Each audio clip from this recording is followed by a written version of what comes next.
Lately, I've been hearing a lot of people talking about finding their tribe.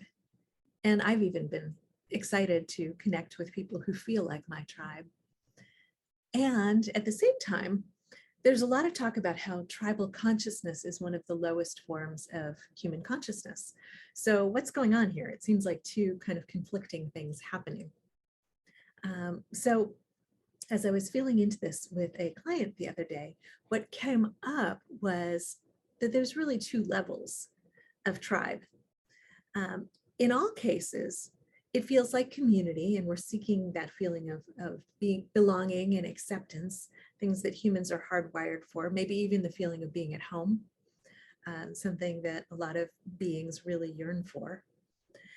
But in tribal consciousness, if you think of tribal consciousness as us versus them, um, it's what explains the rioting in the stands at a sporting event, right? When your team loses and you're so angry that you want to attack the fans of the other team. That's obviously it's not about hierarchy per se, but let's just call it a lower form of consciousness. That is a combative level of consciousness. Whereas as we're moving into the new reality and we're stepping into a higher vibration, a higher level of consciousness, more evolution of the species as a whole, we're also seeking tribes, but we're doing it from a very different energy space and consciousness. So we're still seeking community. We're still seeking that place where we feel resonance. In the lower reality, or in the old reality, let's call it, it was about feeling safe, right? We needed the tribe so that we could survive the saber-toothed tigers or the roving gangs in the streets. You know, we needed strength in numbers. In the new reality, it comes from a very different space. The new reality is very collaborative. So of course, we're looking for our collaborators. We're consciously seeking more like our soul family, really. Our tribe feels like those who are resonant, not the same, but resonant. So similar core values, similar things that light us up, that we really want to play with and accomplish, things that we want to make a difference around.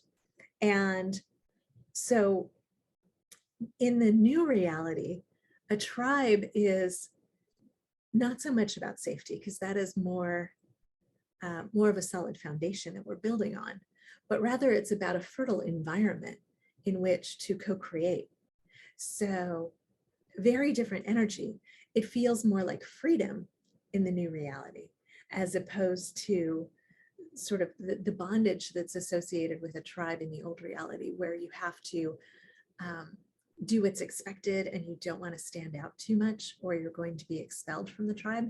In the new reality, it's very supportive of us each shining our light and expressing our brilliance in our own unique way.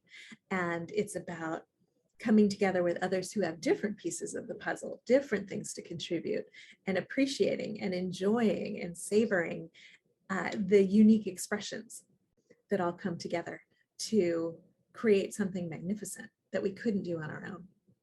That is really part of the beauty of it. And yet some of us will continue to do things on our own as well in the new reality, coming together occasionally to work or play with others, maybe finding others who we feel such resonance with that we choose to work and play with them on a regular basis.